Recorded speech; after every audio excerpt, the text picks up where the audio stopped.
A crash on the Portmore toll road sent a vehicle plunging into the sea. Teach them! Always make sure the message reach them!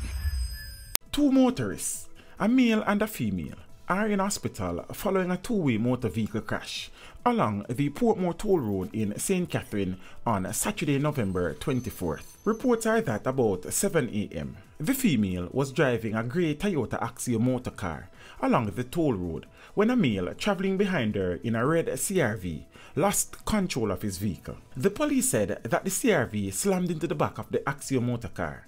It is being theorized that the man lost consciousness while driving.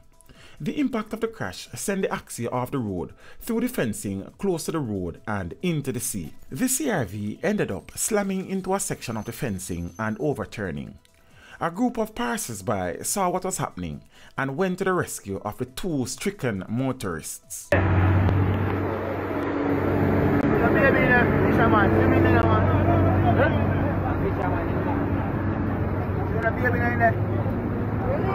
you later, dear.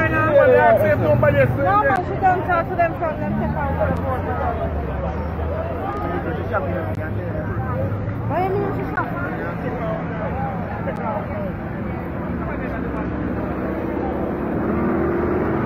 The female driver was helped from her vehicle by a fisherman. The car later sunk into the water, while the man was removed from the CRV. Both persons were rushed to a hospital, where they have both been admitted. Their conditions at the time of this publication is unknown. Teach them! Hey, yo, hello! Send the message and make it reach them. It's Teach Them, right here, Warlord representing. Thank you for watching. Please leave a comment below. Remember to like and share the video. Don't forget to subscribe for more awesome content. Follow me on social media and check out the suggested videos on screen. This is Teach saying, until next time, walk good, my friends.